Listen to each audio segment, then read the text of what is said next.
On the next Roseanne show, Charlton Heston channels his old friend Moses. I do the will of the Lord God Almighty, woman.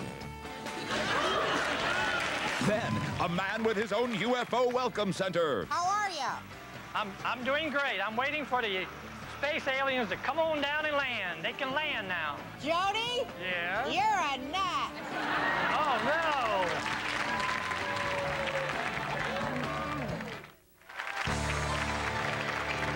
Today on The Roseanne Show, actor, man about town, witty raconteur, Charlton Heston. And a special appearance by one of the Bible's greatest heroes. A man who built a 12-ton spaceship right in his front yard. And quick and painless ways to dump the good-for-nothing man in your life.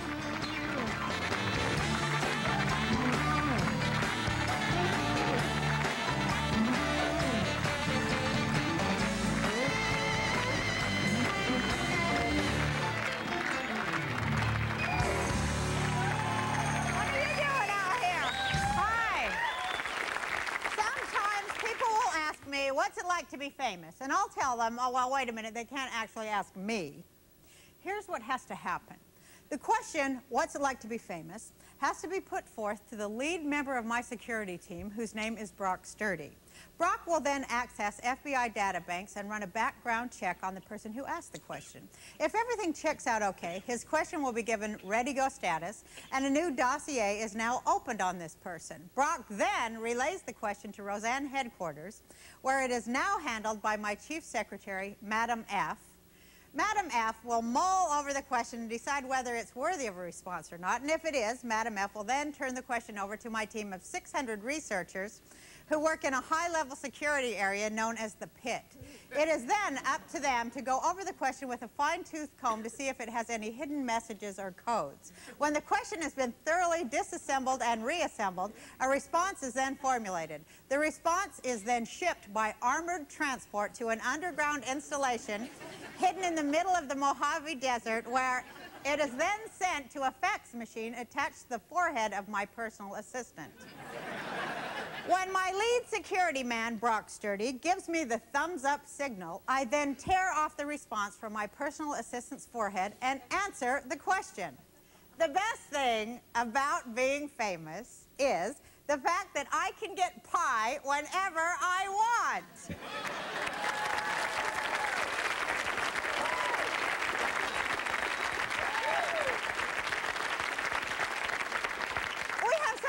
Show today. We're going to visit one of our very vivacious visionaries right from his homemade UFO spaceship in Bowman, South Carolina. So I'm really looking forward to that.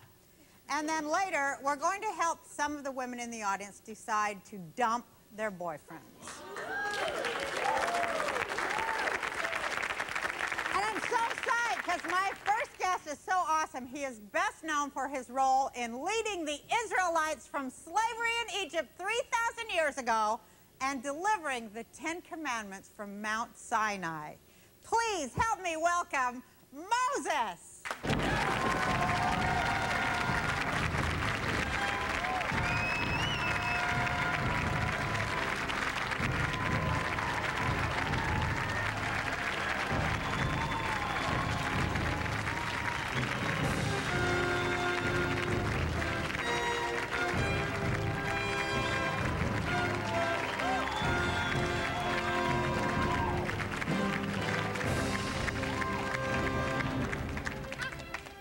Who is on the Lord's side, let him come to me.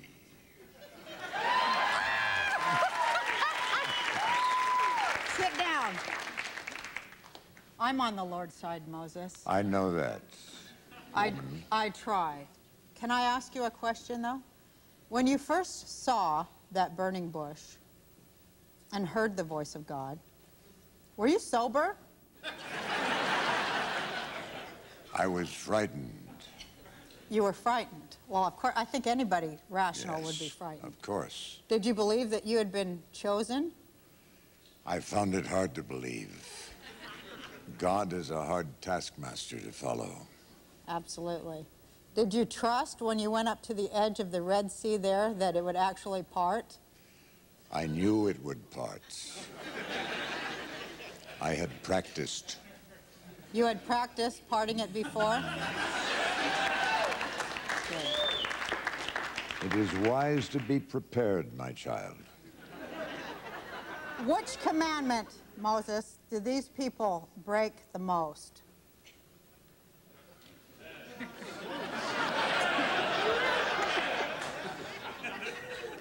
All.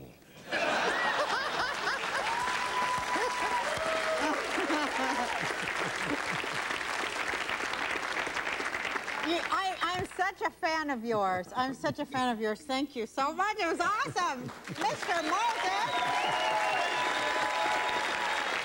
What a great actor you are. Thank you. You're such a fantastic actor. And you got to play, like, the pinnacle of roles that anybody's ever got to play. Well, I've been very lucky. I like to play historical parts. I guess I've done more of them than most actors. Absolutely. And they're the best parts. They're interesting men. They're more complicated than the rest of us. And most interestingly enough, most of them have rather meager private lives. They're so busy driving the Moors out of Spain or painting the Sistine ceiling or, right. Oh, that, well, you were so brilliant in becoming president or king or tyrant. Tyrants are good. I played Genghis Khan once. That's very interesting, man, truly. So why do you think they have meager lives? Because they're so busy doing these other things. Their private life, their family life tends to be a little small. Except for one exception. Andrew Jackson had a lifelong love affair with his wife, who died just 3 days before he was inaugurated as president. But he had the kind of, he was passionately in love with her. Well, when you were talking about how they had meager family and personal lives, these great men of history, of course I wanted to go right then and ask you your opinion of the whole Clinton. Because thank God you came on the show, Mr. Heston, because I cannot find a conservative in this town for the life of me. There are 3 of us. There's Arnold Schwarzenegger and Clint Eastwood. Oh, Clint Eastwood's a conservative. And of course, we meet openly, you know, have lunch in restaurants, and nobody interferes with us. It's just like real people. But, you know, give us your take on the whole Clinton. Because you said that you thought it kind of reminds you of the Wizard of Oz. Well, in a certain sense, you know, and it's hard to sort out, but it seems, and seemed even before this last 8 months, 9 months, my word, as though you could find, you know, people in the White House.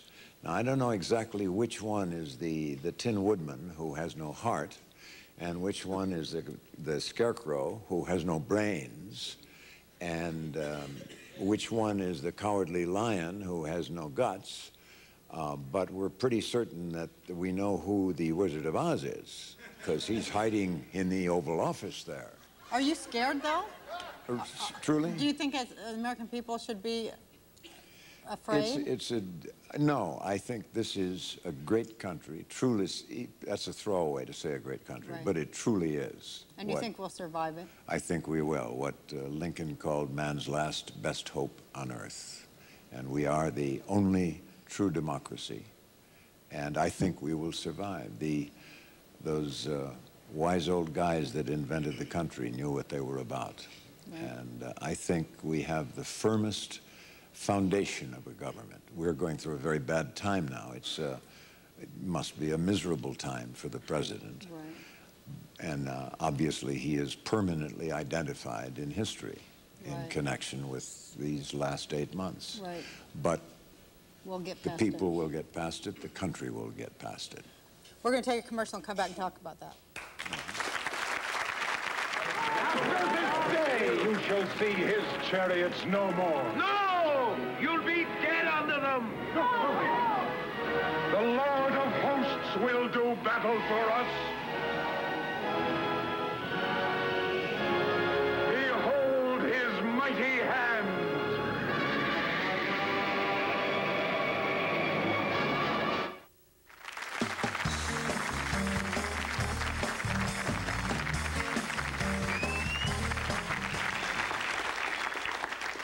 back with Charlton Heston, who's such an idol of mine, because you're such a brave person, because this is such a bastion of liberal thought here in Beverly Hills. And you, Hollywood, you stand alone, and that would be very difficult, I would imagine. Well, of course, when I first came out, I worked for Adlai Stevenson and Jack Kennedy.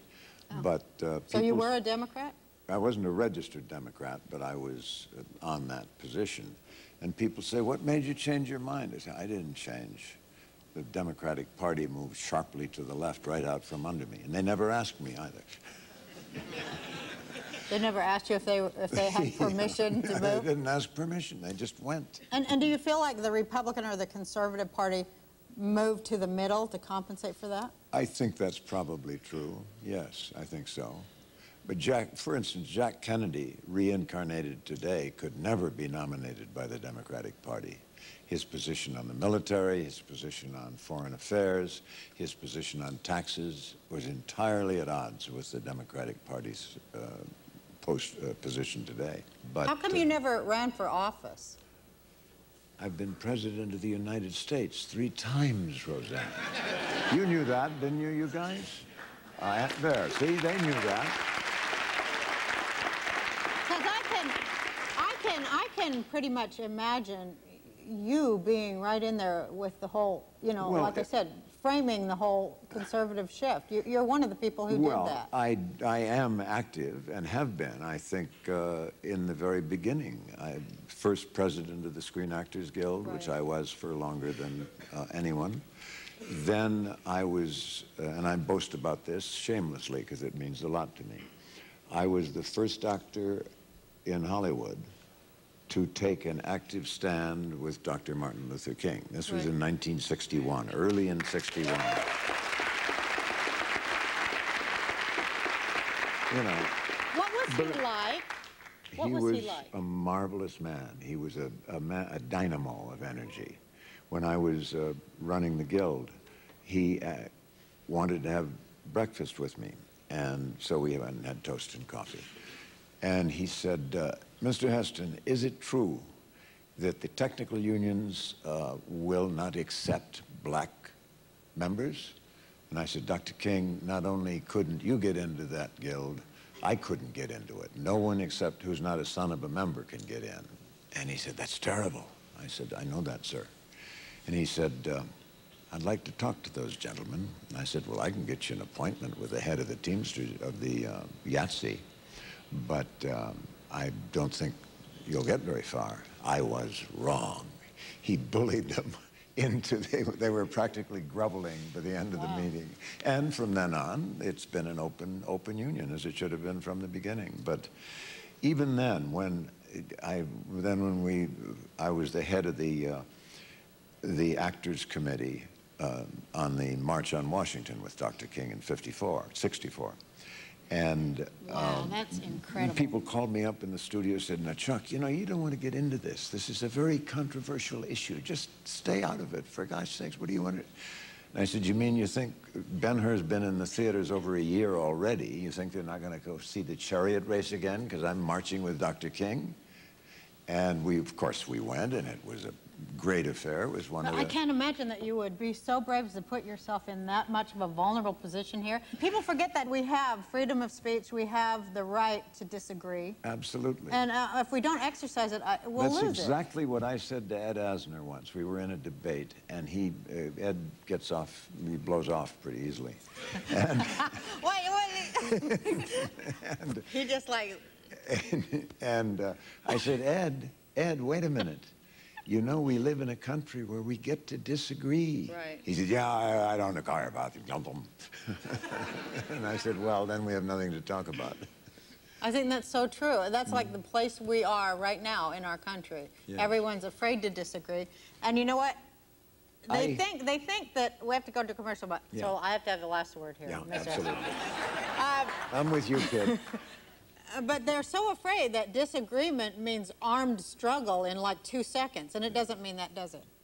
We're going to go to a commercial and come back and talk more with Charlton Heston. Just make sure you stay in the chariot, Chuck. I guarantee you're going to win the dang race. That's good. True story. You are so special. That chariot thing you did and the water stuff. I love you, man. You're not getting my Bud Light. Frankly, son, you frighten me. For the great taste that won't fill you up and never let you down, make it a Bud Light. And it's more like, I love you, man. See?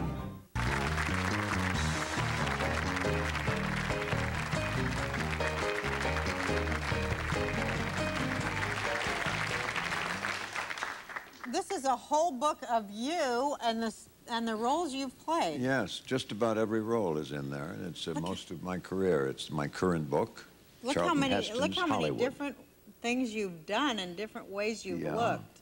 We're so overwhelmed with what a great actor you are and what great roles you've played. We forget you're such a part of everything in America. And you even have like your own, my own sketches. That's the first time I've ever put any of those in. If any of you have ever read any of my books, this is my 6th book. There you are. There you are. Okay, good. You draw good. Thank you. Is there anything you can't do? I can't dance. What can I tell you? I can't dance. That's it? That's it. I bet that is it. How many years have you been married? Going on 54.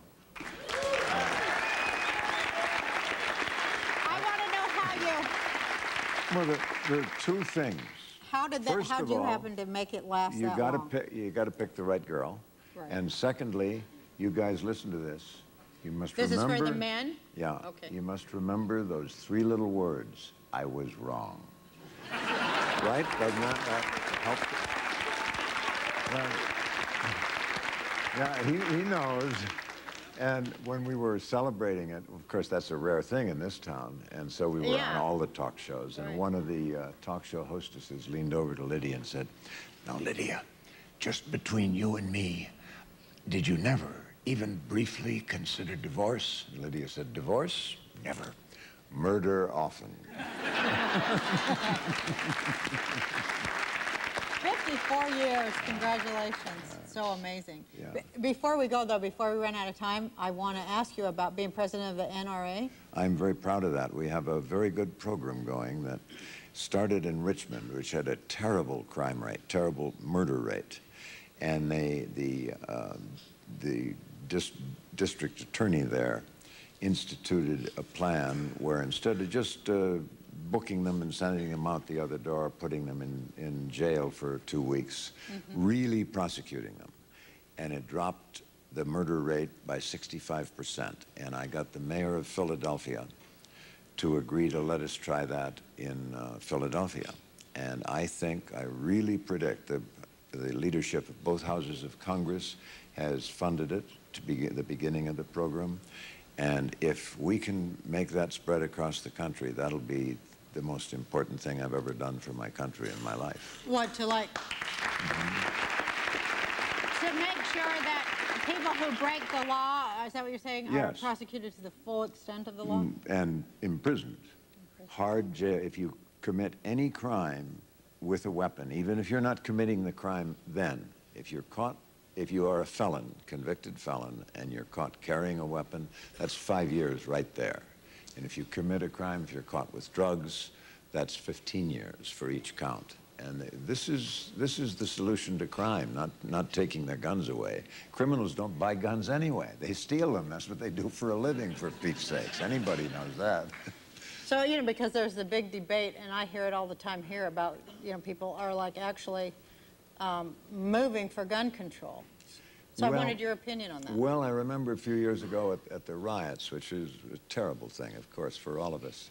And 3 friends of mine at different times, but within about a 10-hour period when it was at its height, called me up. And the dialogue was the same every time. They say, "Chuck, you have guns, don't you?" And I say, yeah, I do.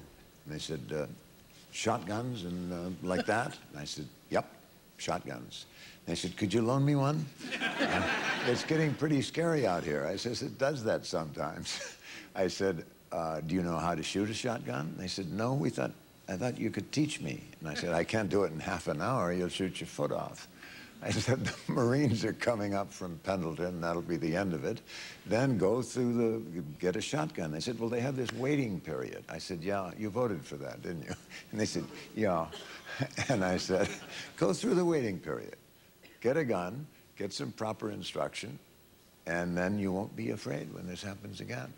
Well, you also said that you thought there were more closeted gun owners in Hollywood than gays. Oh, no question. Or more conservatives in the Hollywood closet than there are homosexuals. And that tells you something, too. Well, I'm from Utah, so we always had guns, you know. Yeah, well, of course. We had horses and guns. It's the West. It's, you know, they don't bother people driving cars. Cars kill about 3 times as many people as firearms do, and so cars are not protected. Alcohol and kills alcohol. a lot of people. Yes, indeed. Why are they wanting to regulate guns? I don't know. I don't think it's the real country. The beltway between Washington and New York and Los Angeles and San Francisco is not the country. Right. They think it is. The country is all the rest of the country. That's where the people really live. That's where the country thrives. That's the meaning of the country. And it's, we have to, also the Bill of Rights is a unique document. There is no country in the world, ever has been, that has a document like the Bill of Rights. Every one of its 12 amendments, including the First Amendment, which is the right of free speech, and the Second Amendment, which is the right to keep and carry arms. And that is... But what about like assault weapons and stuff like that these kids get a hold of and they go to the schoolyard? What about that? I think I hate those weapons. As a matter of fact, fully automatic weapons have been sharply regulated, very heavily regulated, since the mid-30s, when among the group that drew up that legislation was the National Rifle Association. And the right... Well, how do these kids get a hold of them? I mean, what's the deal? The kid in Oregon stole his from his grandfather out of a locked closet. The problem there is not with those kids. There was a new shooting just recently. The problem with those kids is improper parental control. You know, you can't just if you have a son or a daughter, you have a responsibility to bring them up into being decent citizens. And what about people who shirk that responsibility, though? Then they should be held responsible. They themselves, the parents. Do you think the parents should be prosecuted? I think so, yes. I kind of agree with you, too. Yes, I think... everybody wants to shirk like all kinds of responsibility and blame other things. Just put your... Nobody, we live now in a country where nobody is responsible for anything. Right. You know, it's not my fault. No, it was he did it. Like, did you see the sentencing on that kid? Oh, that guy? Yeah, he blamed his... blamed everybody you could think of. Else. He blamed the other kid. He blamed the father of He's talking about Jeremy Strohmeyer. Yeah, Strohmeyer. Yeah, it was He blamed the father of the girl he killed. He blamed his pal. Blamed everybody but himself. He says, I'm not a killer. I'm not a pedophile. I just made a little tiny mistake. I made a mistake, and I'm sorry for it. I'm very sorry for it. It's frightening. It's frightening. Very scary. People need to wake up. We still are the best country there is. We still are, definitely. Yes. But we need to wake up. Thank you so much. Thank you for being here. Thank you for everything you said. Thank you for all the great moments of entertainment you've given all of us. Bless your heart. Call me back again. Oh, please come back. Okay. Charlton Heston, ladies and gentlemen. Yeah.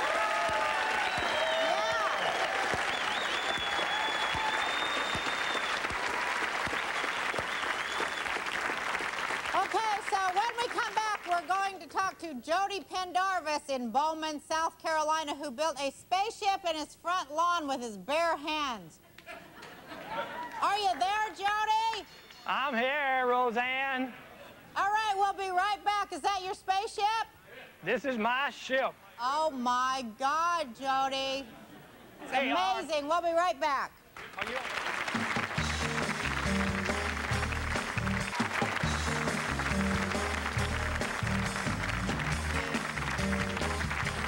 It's time for one of our very special segments. We call it Very Vivacious Visionary.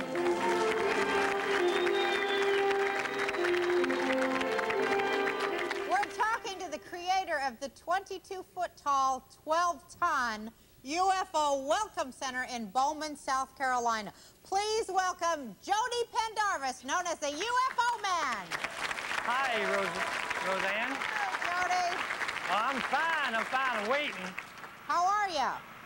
I'm doing great. I'm waiting for the space aliens to come on down and land. They can land now. Now, Jody, have you had a close encounter of the third kind? Well, actually, I'm not supposed to actually tell you right now. However, 2 months ago, I can say I didn't have any.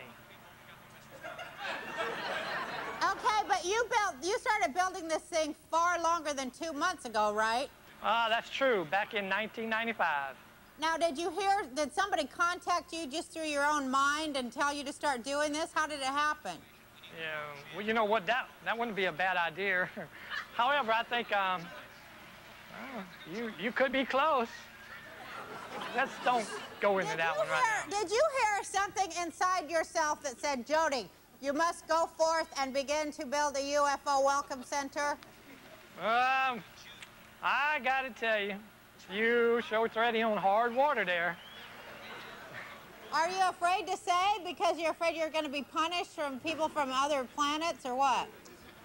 No, actually, I'm afraid that somebody say, Jody, you're a nut. You need to go on up yonder. Jody?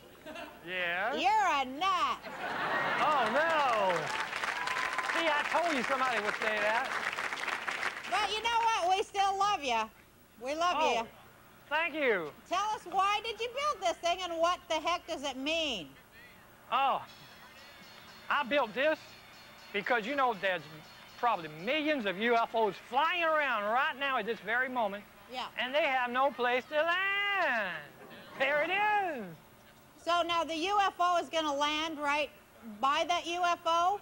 Oh, well, you know, there was a rumor one time that one landed on top and knocked it down. I think that was just a rumor. Would you like to go see my spaceship? We'd love to see your spaceship, Jody. Show us. Let's go on in. And would you like to know anything else right now? Well, I'd like to know if you think you're going to get in there and jet right off the planet Earth someday. Oh, actually, I built this thing to fly with. It can actually maybe up and away. I just want to know what you were thinking when you started doing that with your own hands. How long did it take you? Oh, gee, it took me a little bit over, well, almost a year. Okay. Are we going in now? We're going in there. Okay. Cargo bay ramp. Come on up. Okay, cargo bay ramp. Here we go inside. Oh, my God. There we are. We're in this is my experimental engine room, okay? That's the engine room? Yes, okay. This is the experimental engine room. Okay. In case somebody wants to build some engines and test them out, this is where it's going to happen at. But you don't have any engines in there right now. This is kind of like just the shell for all that, right? Pretty close, but maybe not. Maybe there is some. Okay, what else you got in there? Oh, that's a good question. Actually, this right here is going to be one of my essential, you know, elements in space. So right now I'm waiting for word from up high where to put it. Do you think that beings from other planets are going to need to use the toilet? Well, I sure hope so, because they're not going to use my backyard. This is my stairway to go up into the control room and the lookout tower and the beam out point. Come on up. Okay. The mothership may be up on top ready to beam you out. Do you think most spaceships are made of lumber? I hope this one holds up pretty good, though. Come on up. There's some steps. Are you coming up? Yeah, we're following right with you. Oh, my God, look at that. What do you got there? There you are. Hey, can you hear me all right? Yeah. What's that?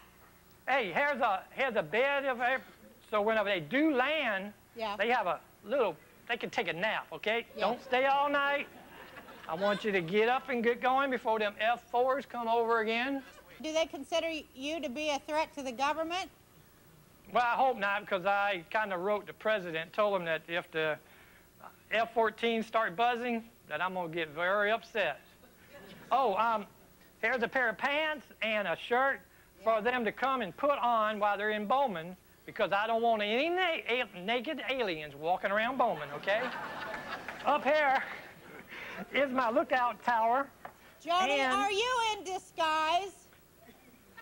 I can't tell you that, okay? But I think I'm from Earth. However, you never know. Jody, you are a being from another planet, aren't you? You know, it takes one to know one.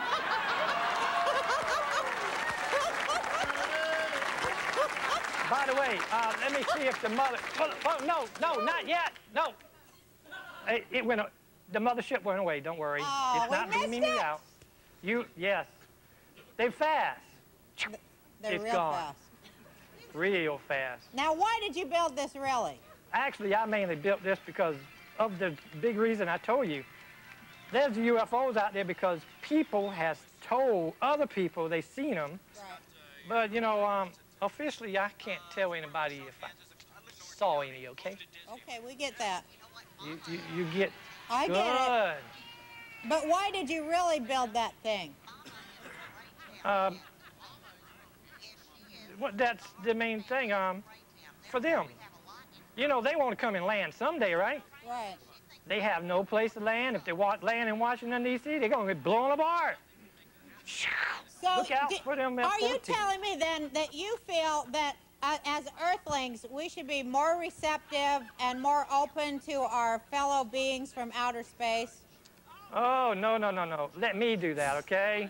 I want to talk to these guys first. Oh. They might not be liking certain people right away. Oh, you just want them to sign with you. That's true. I want to be their ambassador, okay? Oh. So, hey, if they land, they talk to me. I may talk to you, and I may not. Well, if they do come to get you, Jody, if they do come over there and sign up with you, would you please give the Roseanne Show the exclusive on interviewing them first? I'm not too sure, according to how many millions of dollars they want from you. Probably be in the billions, okay? You know, they got to go back to their All planet, right? Well, I think I'll just go directly to the aliens and cut you out, brother. Oh, no. You can't do that to me. Goodbye, Jody, and thank you. Happy hunting and good luck. When we come back, we're going to talk about men and how we can get rid of them if they're an idiot.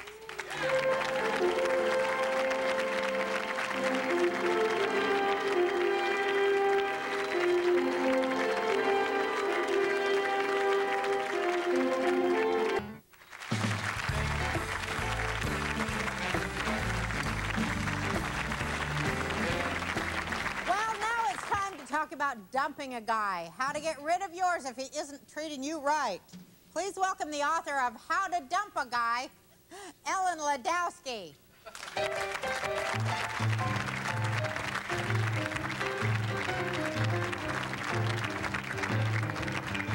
I like how it's called a coward's manual. Yeah, well, women are incredibly cowardly when it comes to dumping guys. Why is that? I think there are lots of reasons. Part of the reason is that they don't want to hurt the guy's feelings. Right. Another reason is that there's a lot of pressure on a woman to be with a guy, any guy. If a guy is single, he's considered eligible. If a woman is single, she's considered unwanted. Well, why do we stay with... Not in my opinion, but I'm saying that I think that's true, like that. yeah. But why do we stay... So, do we just stay with these guys that we should dump because we're afraid what? That we're going to look unwanted? Or you're afraid that you're going to never meet another guy again, you know. Usually if you're seeing someone, you're also very dependent on the person that you're seeing, particularly if it's a long relationship. So you don't really know what life is going to be like without him. And, you know, those are the basic reasons. So what kind of guys are there out there that we should dump? Well, we have a chapter on difficult to dump men. So some men are more difficult than others to dump? Oh, definitely. What would be the most difficult guy to dump? Well, there's one guy that I think most women have a lot of experience with, and we call him the reject addict. That's this guy who's like, he's just crazy about you when you're not available, you know. If you're with another guy, he'll be doing everything for you, you know, flattering you, calling you all the time, doing everything he can possibly do for you. But as soon as you think, this is the guy for me, and you make yourself available, that guy flees. Tell us some of the other kinds of guys they got. Well, we have a guy that we call the Klingon. That's the guy, when you first meet him, you know, you think, oh, he's a pretty nice guy, but within a matter of days, you realize the guy's a complete smotherer. Smotherer. Yeah, and with the Klingon, like, the normal stages of a relationship are accelerated. So you go from, like, attraction to revulsion in a matter of, like, weeks, if not days.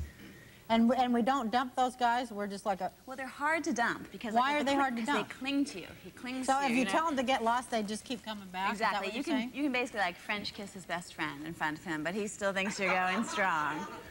He's refusing to see what you're really saying? Exactly. He's not listening. What other kinds of guys? We have a guy that we call the sexual savant. Savant? Yeah, he's the cousin of the idiot savant. What does he do? As you might suspect, he's gifted in one particular area. Oh. So you want to stay with him for as long as you can, but unfortunately, he's not What's his personality like when you're not in bed with him? Not a towering intellect, Roseanne. Kind of a dumb guy that's cute. Basically. But you want to hold on to him for as long as you can, but you can't sustain that relationship forever. Then we have a guy that we call the Harmless Weirdo. He's a guy who, like, when you first meet him, you know, you think, oh, okay, he's a little unusual, but, you know, at least... Kind of like Jody Pendarvis, I guess. Exactly. Yeah. But he's not like, you know, a boring cookie-cutter frat boy. So you think, I'll try it out a little bit. But then, like, one night, you take him and you introduce him to all your friends. And, like, in a moment of sickening clarity, you become aware that you are dating a deeply odd individual. And you put dumping him on the very top of your to-do list. How come we can't find one guy who's got all the goods? What's wrong? Well, I think that you can. I think the problem is that sometimes you're in a bad relationship. Or not really bad, because most of these guys who we're talking about aren't really, you know, evil guys. The women just aren't satisfied in their relationships.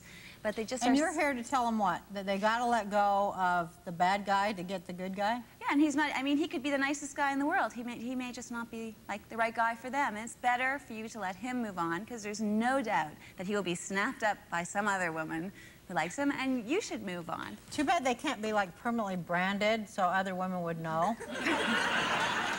But anyway, like, you know, the scarlet A on the head or whatever. Like big D for dork. When we come back, we're going to put Ellen to the test and see if she can help a woman in our audience who wants help dumping her guy. So we'll be right back for that.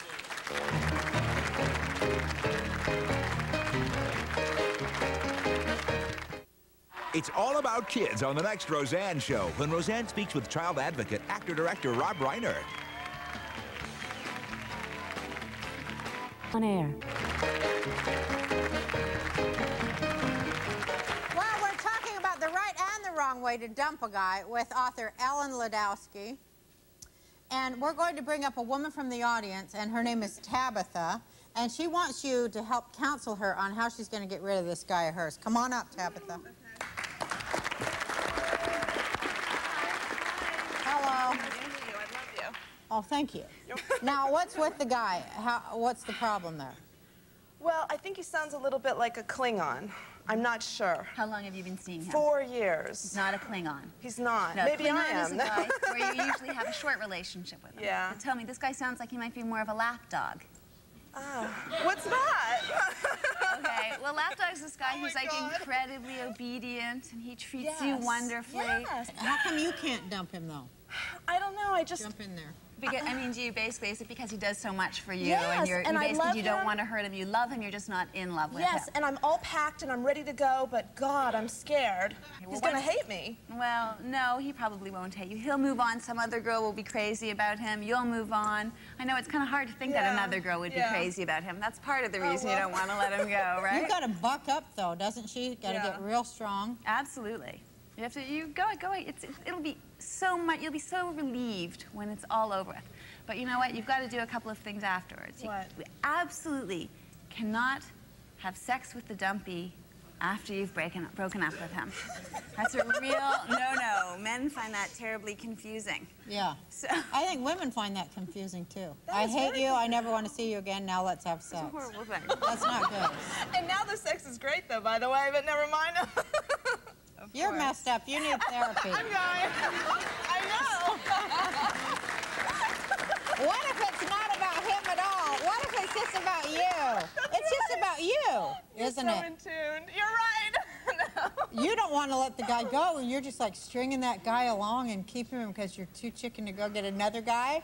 You probably have a little bit of uncertainty about it, right? Yes, There's do. always like a Yes, little I do. small part of every woman that says, God, maybe I'm not giving him a fair chance. Even if you've been dating him for 10 years, you think you're not giving him a fair chance. Or maybe he is Mr. Right and I'm just being too picky. I think women need to know that they can, like, go.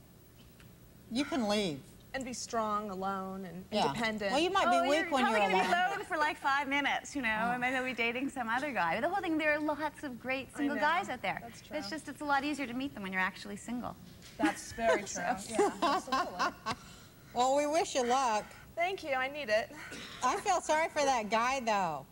You just leave him alone. Go tell him right now on camera. Turn around, look at that camera. Oh, my God. I want you to... This camera?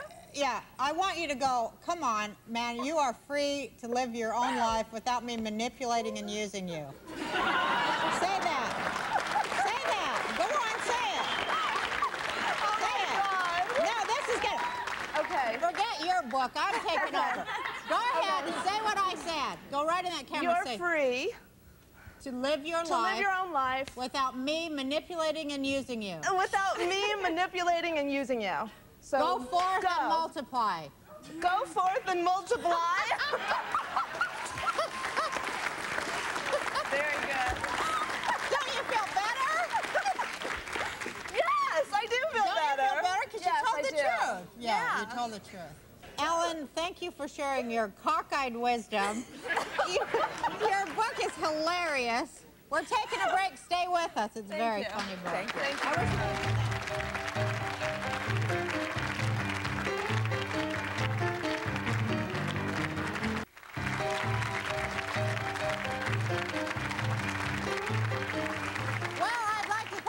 My guests today, Charlton Heston, the UFO man, and, Ellen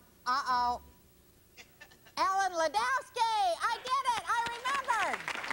Thank you at home for watching, and thanks all you for coming here. Go home now. See ya.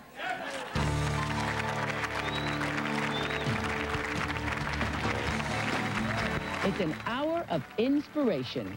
Courageous people, they'll make you feel good about life. Next, Oprah. Tomorrow at 4, followed by News 8 at 5, here on Channel 8.